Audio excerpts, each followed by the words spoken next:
এই দুই শিশুর বাবা মা, একজন ভারতীয় আর একজন পাকিস্তানি। রাজনৈতিক কলুষতা নয়, তারা দুবাইয়ে এশিয়া কাপের ফাইনাল দেখতে এসেছিল শুধুই ক্রিকেটের আনন্দ পেতে। কিন্তু যে ম্যাচটা তারা দেখেছে আর ম্যাচের পর যে ঘটনাগুলোর সাক্ষী তারা হয়েছে, সেই উদ্দেশ্যেই কি এই দুই বাবা মা দুই সন্তানকে নিয়ে মাঠে এসেছিলেন? হ্যান্ডশেক না করা বা কথার লড়াই তো নিয়মিতই বানিয়ে ছেড়েছে ভারত পাকিস্তান, কিন্তু একটা টুর্নামেন্টের ট্রফি নিয়েও এত নাটক হতে পারে কে ভেবেছিল কবে? পাকিস্তানকে হারিয়ে নবমবারের মতো এশিয়া কাপের চ্যাম্পিয়ন হয়েছে ইন্ডিয়া, কিন্তু ট্রফি নেয়ার সময় এসএসসির প্রধান আর পিসিবি চেয়ারম্যান মহসিন নাকভিতে সমস্যা তাদের।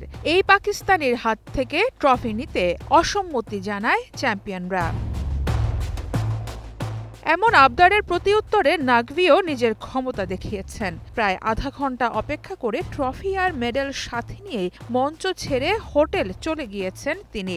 এরপর টুর্নামেন্টের বিজয়ীরা ট্রফি আর মেডেল ছাড়াই উইনিং সেলিব্রেশন করে। তবে ট্রফি না দেওয়ার বিষয়ে আইসিসি সভায় ঝড় তোলার অপেক্ষায় আছে বিসিসিআই। কম যায়নি পাকিস্তানও। রানার্স আপ দলের অধিনায়ক সালমান আগাকে প্রেজেন্টেশন মঞ্চে রানার্স আপ ডেমো চেক তুলে দেন বাংলাদেশ ক্রিকেট বোর্ড সভাপতি আমিনুল ইসলাম বুলবুল। চেক হাতে নিয়েই পরক্ষণেই তা ছুঁড়ে ফেলেন সালমান আগা। মঞ্চে গিয়ে এমন আচরণ হতবাক করেছে অতিথিদের। অথচ সংবাদ সম্মেলনে এসে তিনি বললেন, ইন্ডিয়া ক্রিকেটকে অপমান করেছে।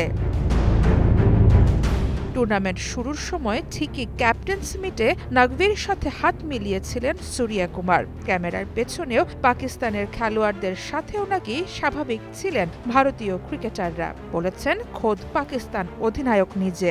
দিন শেষে ক্রিকেট জেন্টলম্যানস গেম। এমন বৈশ্বিক আসরগুলো ছোট থেকে বড় সব বয়সের দর্শকরাই উপভোগ করে।